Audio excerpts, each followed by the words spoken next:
ሮዛ ባንቴኑና ሔዋንን ተበቀለቻቸው። ሔዋንና ባንቴኑ አንድ ላይ እንዲሆኑ ሰክረውና እንዲሁም ደግሞ ዴብ እንዲደርስባቸው ከዛም ቤት ውስጥ እንዲያባረራቸውም ታደርጋለች። ሁለቱንም በጣም ሰክረው መድኃኒት ትጨምርና እንዲሰክሩ ታደርጋቸዋለች። ከአቅማቸው በላይ ከጠጡም በኋላ እራሳቸውንም ከሳቱ። እሷም ደግሞ ሁለታቸውን በአንድ ታደርግና አንድ ክላስ አድርጋ በሩን ትዘጋለች። ዴብም በዛን ሰዓት ሲመጣ ሔዋንና እንዲሁም ባንቴኑ አንድ ክላስ ተኝተው ሲያገኛቸው በጣም ይናደዳል። እንዲሁም ወደ ራሷ ለማምጣት የምትፈልገው ዴብን በጣም ተበሳጭቶ ይህ ነገር ሲሆን ደግሞ ሔዋንን በጣም እንደሚያፈቅራትና እንዲሁም ደግሞ ከባንቴኑ ጋር ቆማ ሲያትም በጣም እንደሚያበሳጨው ስለምታውቅ ስለዚህ ይሄ አማራጭ ነው። ከዛም ሁለቱንም እዚህ ቤት መንቅሮ ያስወጣቸዋል። እኔንም ለልጄ ሲል ይተወኛል፣ ከዛም ህይወቴን እኖራለሁ በማለት ሮዛ ያሰበችው ሀሳብ ተሳክቶላታል። ዴብ በጣም የሚያበሳጨውና እንዲሁም የሚያናድደው ባንቴኑ ከሔዋን ጋር በሚያደርገው ድርጊት ነበረ። ባንቴኑ ካሁን በኋላ ከሔዋን ራቅ፣ እንዲሁም ደግሞ በቃ የኔ የሆነ ቦታ ላይ ሁሉ እንዳላይህም ብሎ ማስጠንቀቅ ባንቴኑም ለሔዋን እንደሚያፈቅራት ይነግራታል። ሔዋንም በጣም ትደነግጣለች። ቆይ ባንቴኑ እንዴት እንደዚህ ይሆናል ብላም ስትለው እሱም በጣም እንደሚያፈቅራትና እንዲሁም ደግሞ ያለሷ መኖር እንደማይችል በጣም እየተቸገረ እንደሆነም ይነግራታል። ሔዋንም በጣም ትደነግጣለች። ባንቴኑ እኔ እኮ እንደዚህ አስቤ አልነበረም፣ የምቀርብህም ዴብን ለመቅረብና እንዲሁም ደግሞ ነገሮችን ለመርሳት ብዬ ነው እንጂ አንተን ከወንድምነት ውጭ መቼም ቢሆን አላይህም፣ ምንም ነገር አላይህም ብላም ትለዋለች። ዴብም ይሄንን ያየው በጣም ተበሳጭቶ ቤቱን ለቆም ይሄዳል። ሮዛም በጣም ደስ ይላታል።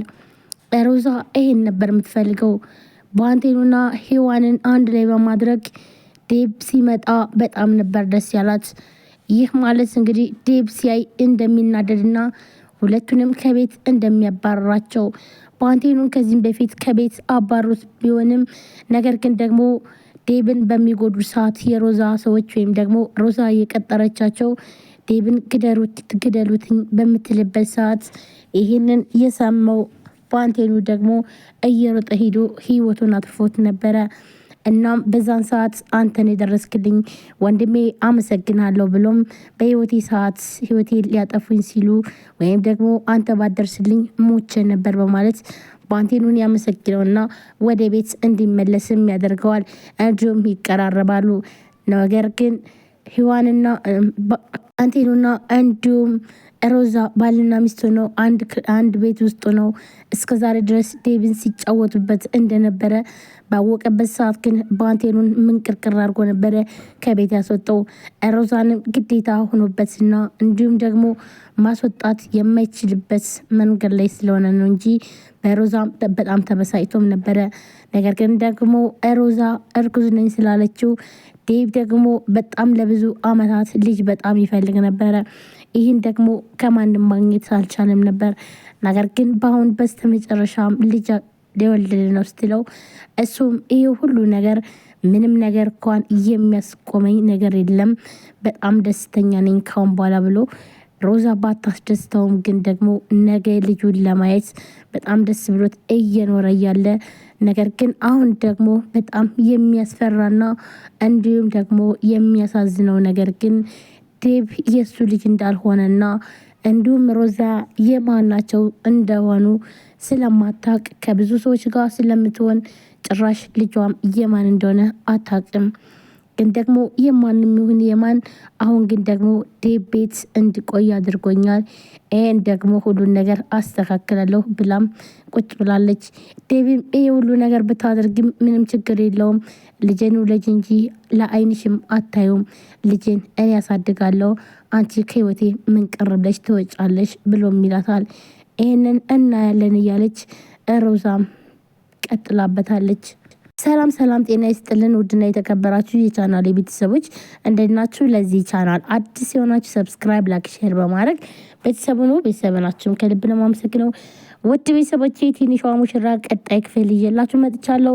በዛሬው ዕለት ምን ተፈጠረ? ሮዛ እንግዲህ ሴራዋን በጣም ተንኮሏና በቃ እንደቀጠለ ነው ማለት ነው። በተለይ ዴብን እየተጫወተችበት ነው። ምክንያቱም ደግሞ የእሱ ልጅ ሳይሆን ልጅህ እያለች በሆነ ባልሆነው እንግዲህ ልጅህን ጎዳና ልትጥለው ነው ወይ እያለች ዴብ በጣም በምታበሳጨው ሰዓትና እንዲሁም ደግሞ ሮዛ በምትሰራው ስራ በጣም ስለሚያበሳጨው ሮዛን ከህይወቱ ለማውጣት ቢሞክርም ነገር ግን ደግሞ ይሄ ነገር አልቻለም እና የምታስፈራራበት ደግሞ ልጅህን ጎዳና ልትጥለው ነው ወይ ልጅህን ለካ አውቀህ ነበር ወይ እኔ አርግዤላለሁ ስልህ በጣም ደስ ያለህ እያለች በዚህ እያስፈራራች እንግዲህ ሮዛም አሁን ላይ በዚህ ምክንያት ቤት ቆይታለች። ነገር ግን ደግሞ ባንቴኑና እንዲሁም ደግሞ ሂዋንን እናም ሉሊትን ከቤት ለማስወጣት በጣም ትፈልጋለች። እነሱን መነቃቅሬ አስወጥቼ ቤቱን የራሴና የግሌ እንዲሁም ብቼ ነው መኖር የምፈልገው ያለችው ሮዛ ሴራዋን ቀጥላለች። ሂዋንና እንዲሁም ባንቴኑን እንግዲህ በአንድ ላይ በማድረግ አንድ ላይ ሆነው ብዙ ነገር እንዲፈጠር ነው እንግዲህ ያደረገችው ማለት ነው። ሮዛም እነሱን ማስወጣት የምትፈልግበት መንገድ በጣም ብዙ ጊዜ ስትፈልግ፣ ነገር ግን በምን አይነት መንገድ እነሱን ከቤት ማስወጣት በፍጹም አልቻለችም። ምክንያቱም በዴብ አስጠልታ ወይም ደግሞ ዴብ ካልፈቀደ እዛ ቤት ማንም እንደማይወጣ ታውቃለች። በተለይ ደግሞ የሉሊት ቤተሰቦች እንዳለ አንቺ እዚህ ሆነሽ ከምታስቢ ሉሊት ቤተሰቦችሽንም አምጪ እዚህ ስላላትኝ ይህ ራሱ ሮዛን በጣም አበሳጭቶታል። የኔ እናት ጎዳና ልትወርቅ እያለች እንዴት ነው የዚች አንድ የማትረባ ልጅ ቤተሰቦቿ የሚገቡትኝ? እናቴ ጎዳና ስትወርቅ በፍጹም ማየት አልፈልግም እያለች ሮዛም ስትፎክርላት ነበረ። ነገር ግን ደግሞ አሁን ላይ እንግዲህ የፈለገችው እነሱን ከቤት መንቀነቃቅራ ማስወጣት ነበረ። እናም ዴቭ የማይፈልገውን ነገር ለማድረግ ግዴታ ሮዛ እንግዲህ ባንቴኑና እንዲሁም ሂዋንን ስክር አድርጋ እንዲሁም ደግሞ ከመጠጡ ላይ ራሳቸው እንዲስቱ መድኃኒት በመጨመር ራሳቸውን ስተው አንድ ክላስ ውስጥ በማደር እንዲሁም ዴቭ መቶ እንዲያይና ዴቭ ሁሉም ነገር እንዲቆርጥለት ነበር ያደረገች። ዴብም ይህን በአየ ሰዓት እንግዲህ ከሮዛ ጋር ከሂዋን ጋር በጣም እንዲቆርጥለት ነው ያደረገው። በተለይ ደግሞ ባንቴኑን እገልሃለሁ ነው ያለው ማለት ነው። ይህ ማለት እንግዲህ ሴራ ተሳክቶላታል ማለት ነው።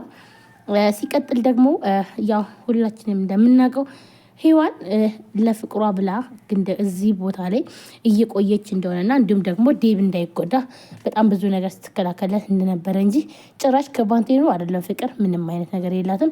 ዴቭን የራሷን ለማድረግ እንዲሁም ባንቴኑ እንደሚያፈቅራት ሲነግራትኝ በፍጹም ይህን ነገር አስቤው አላቅም ነበር። ባንቴኑ ይህን ስላሳሰብኩ በጣም ይቅርታ አድርግልኝ፣ ነገር ግን በፍጹም አልችልም ነበር ያለችው ማለት ነው። እኔ ዴቭን እንደማፈቅረውና እንዲሁም ደግሞ ዴቭ የራሴን ለማድረግ እየሞከርኩ እያለ ይህንንም እያወቅ እንዴት ትጠይቀኛለህ?